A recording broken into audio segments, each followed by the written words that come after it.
In the summer of 2003, two men released a piece of software onto the internet and waited to see what would happen. One was Niklas Zenström, a Swedish entrepreneur who had previously co-created a peer-to-peer file-sharing network called Kazaa, the kind of software that the music industry spent years trying to destroy in court. The other was Janus Friis, a Dane who had worked with Zenström on Kazaa and shared his instinct for building things that telecommunications companies and record labels would find deeply inconvenient.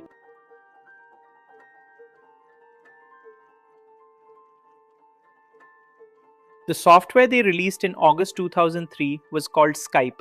It allowed anyone with a computer and an internet connection to make voice calls to anyone else with a computer and an internet connection anywhere on Earth for free.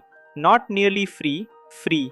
The technology underneath it was peer-to-peer, meaning it used the computing power of its own users' machines to route calls rather than relying on centralized servers. It was elegant, it worked surprisingly well, and it was an existential threat to every telephone company in the world. Within a year, Skype had been downloaded 10 million times. Within 2 years, 54 million people had registered accounts. It was adding roughly 150,000 new users every single day. The name became a verb, Skyping. People Skyped their families across continents, their friends across cities, their colleagues across offices. The technology did one thing, made free voice calls over the internet. And it did that one thing with a simplicity that made it immediately, obviously useful to ordinary people. In September 2005, eBay paid approximately $2.6 billion to acquire it, with the total deal value rising to over $3 billion once earnout payments were included. The day the acquisition was announced, one Wharton professor told a reporter simply, "I don't understand it at all." He was not alone.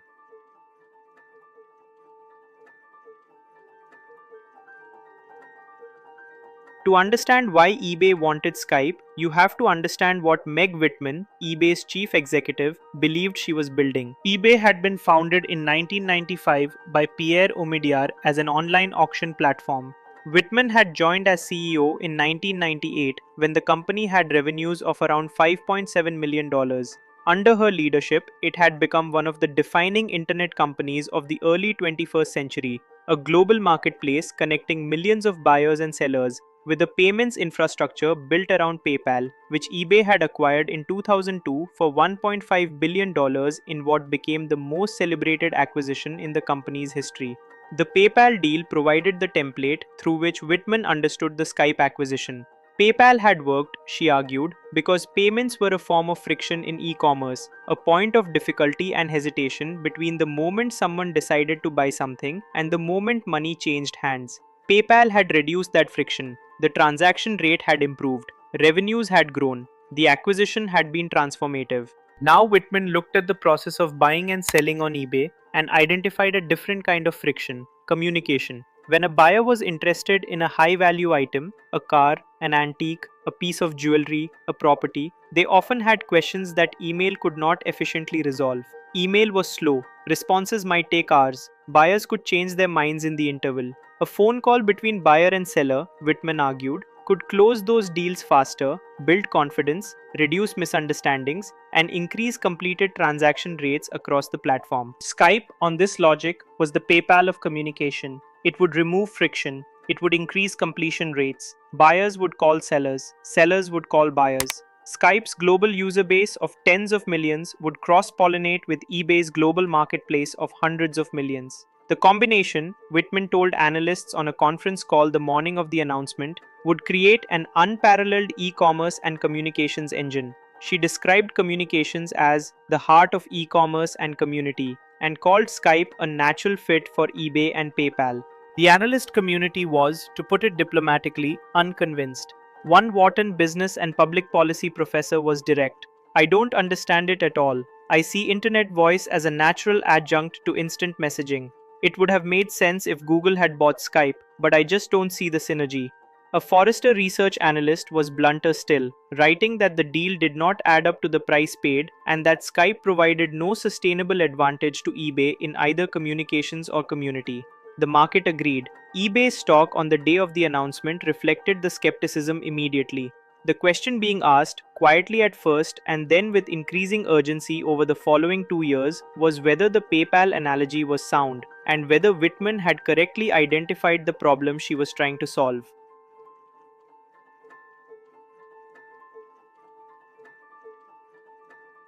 The fundamental flaw in the strategic logic was visible in hindsight, but it should have been visible at the time. The PayPal analogy broke down at the most basic level. Payments and communication are not the same kind of friction. Payments are universally necessary in e-commerce. You cannot complete any transaction without them. Reduce payment friction and you benefit every transaction on every item between every buyer and every seller at every price point. PayPal was valuable to eBay because it was embedded in the critical path of every single deal. Voice communication is not universally necessary. It is useful for a specific category of high-value, high-uncertainty transactions. Situations where a buyer genuinely needs to ask detailed questions before committing.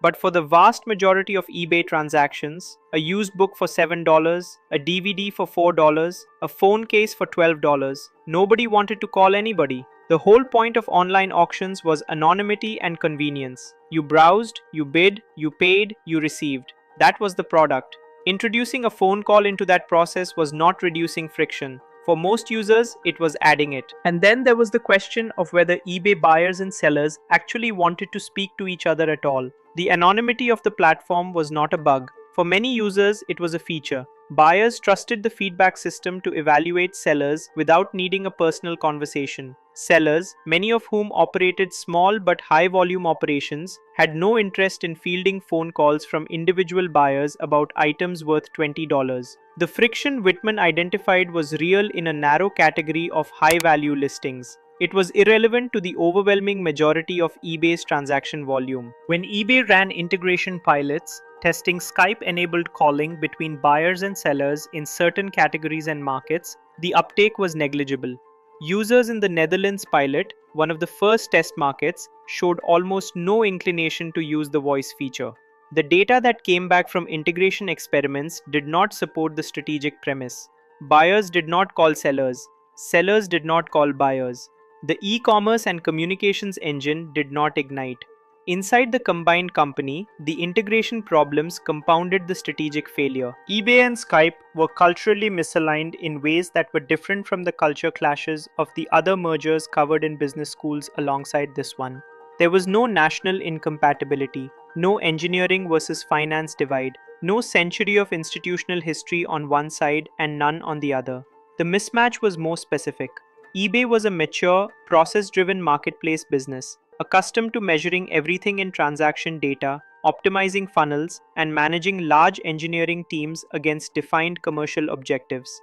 Skype was a fast-moving consumer technology company built by people who had previously helped create one of the most disruptive pieces of software in internet history.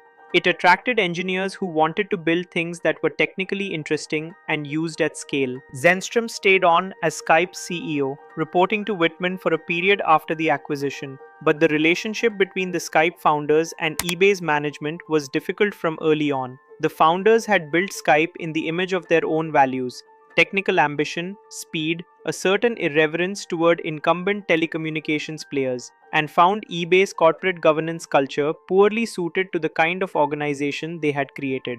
Zenstrom stepped down as CEO in October 2007. The same month, eBay took its first major write-down on the acquisition. The leadership churn that followed was remarkable. In the 2 years between 2005 and 2007, the company cycled through a succession of presidents including Zenstrom himself, Rajiv Datta, Alex Kazim, Zenstrom again, and Henry Gomez, each holding the title at different points. 5 leaders in approximately 2 years. Product development had slowed considerably. The earnout targets tied to active users, revenue, and gross profit were not fully met. And the underlying financial performance of Skype, while growing in users, was not generating the monetization that would have justified the price. In October 2007, eBay announced it would take a $1.4 billion write-down on the value of Skype, publicly acknowledging that the acquisition had not performed as expected. The total reduction in stated Skype value from the original purchase price was approximately $1.4 billion,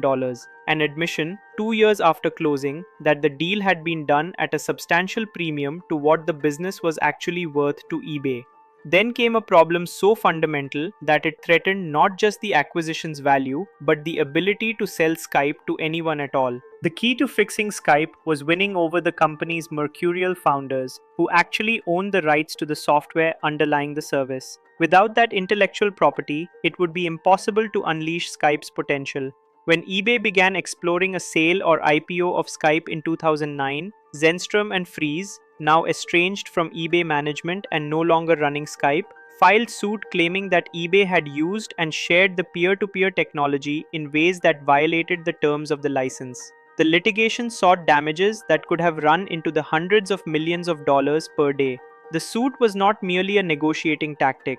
It created a genuine question for any potential buyer about whether they were acquiring a company whose technology was encumbered in ways that made it functionally unsaleable at an attractive price. The intellectual property problem was the direct consequence of eBay's original due diligence failure, or more precisely, of the fact that Skype's core technology did not actually belong to Skype. eBay had paid over $3 billion for a company whose most critical piece of infrastructure was licensed from its own founders under terms that those founders could, and ultimately did, turn into a legal weapon. In September 2009, eBay announced it was selling 65% of Skype to an investor group led by Silver Lake Partners, alongside Andreessen Horowitz and the Canada Pension Plan Investment Board, for $1.9 billion. The deal valued Skype at $2.75 billion. eBay retained a 35% stake. The intellectual property problem was resolved through the involvement of Mark Andreessen, the Netscape founder, who had joined the investment group. Andreessen agreed to invest $50 million of his venture firm's money on the assumption that he and Silver Lake's Egon Durbin would ultimately win the founders' trust. He assumed correctly. Zenstrom and Fries accepted a 14% stake in the new ownership structure in exchange for giving all the IP back to Skype. Without that resolution, the sale could not have happened on those terms. Andreessen's involvement was, in a meaningful sense, the thing that made the transaction viable. For eBay, the arithmetic of the exit was awkward. It had paid approximately $3.1 billion in total for Skype, including the earnout payment to the founders. It had written down $1.4 billion. It had now sold a majority stake at a valuation of $2.75 billion, retaining a minority interest. The financial outcome was not a disaster on the order of some of the mergers discussed alongside this one in business school curricula, but it was, by any reasonable measure, a significant misallocation of capital that had produced no strategic value whatsoever over 4 years of ownership.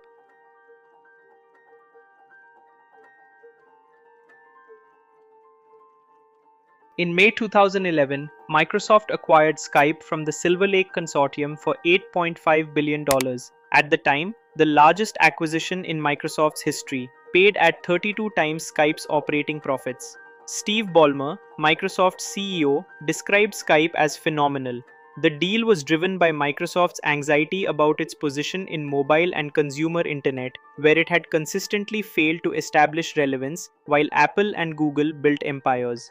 Skype's 170 million active users represented a consumer footprint that Microsoft simply did not have anywhere else. What Microsoft did with Skype over the following 14 years was a study in a different kind of failure. Not the failure of a false strategic premise, as at eBay, but the failure of execution and identity. Microsoft integrated Skype into Windows, into Xbox, into Outlook, into Office, into a business product called Skype for Business. It tried to make Skype everything to everyone.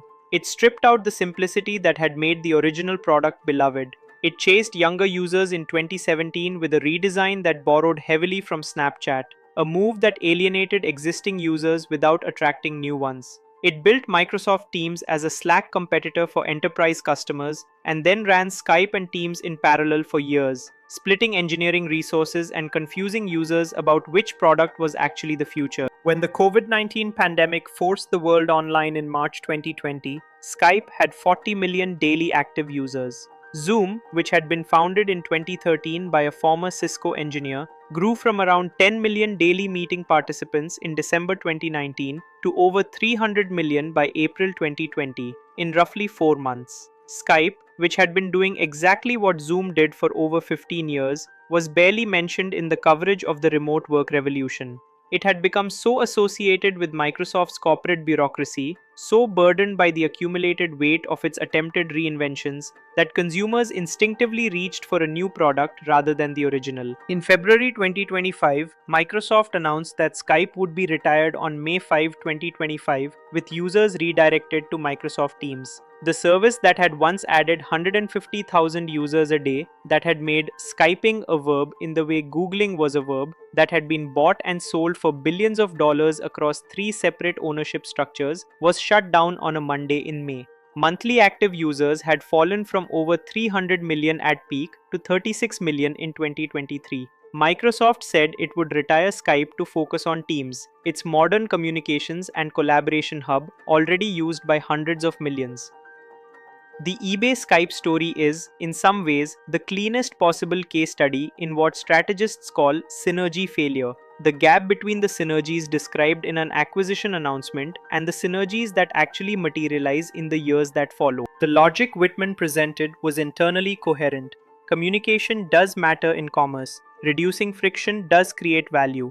The analogy to PayPal was superficially reasonable, but the reasoning collapsed at the point where it met actual eBay users who did not want to call each other in a product that was built for a very different kind of communication than the one eBay's platform needed. The price paid, $3 billion including earnouts, for a company with $7 million in annual revenues in 2004 was an extraordinary multiple that assumed both rapid growth and deep integration into eBay's platform.